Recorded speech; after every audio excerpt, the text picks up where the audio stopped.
আমি মুসলিম ঘরের সন্তান হিসাবে এটা একটু আঘাত পাচ্ছি। দুঃখ কোন জায়গাটা জানেন? মসজিদ করলে বিতর্ক তৈরি হয়, দেশ যখন মন্দির তৈরি করে বিতর্ক তৈরি হয় না, রাজ্য যখন মন্দির তৈরি করে বিতর্ক তৈরি হয় না, একটা মসজিদ করলে বিতর্ক হয়।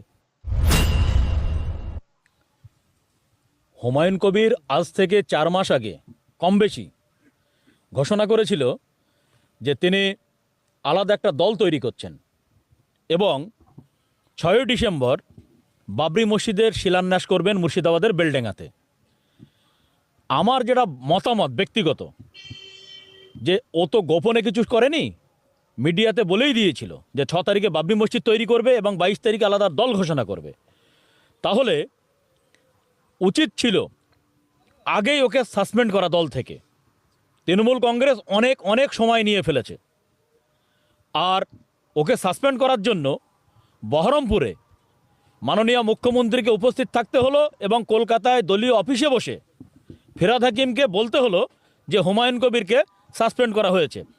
আমি মিডিয়ায় যেটা দেখলাম যে আগের দিনও প্রশাসনিক মিটিংয়ে অপূর্ব সরকার মুর্শিদাবাদের নেতা, তিনি হুমায়ুন কবিরকে ডেকে প্রশাসনিক মিটিং করেছে এবং মুখ্যমন্ত্রীর মাঠেও হুমায়ুন কবির উপস্থিত। ঘটনা হচ্ছে রাজনৈতিক ব্যাপার, কার কখন মাথায় কোন চিন্তাভাবনা ঢুকছে, কোন অ্যাঙ্গেল দিয়ে তারা চিন্তাভাবনা করছে, সেটা কিন্তু তাদের দলীয় ব্যাপার।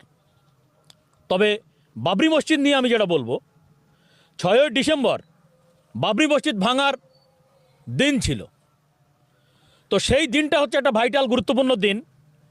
এখন বিজেপি সহ উগ্র হিন্দুত্ববাদী যারা শক্তি আছে, তারা বিষয়টা উস্কে দিয়েছে যে বাবর একটা বিতর্কিত ব্যক্তি, বাবরি মসজিদ একটা বিতর্কিত জায়গা বা মসজিদ,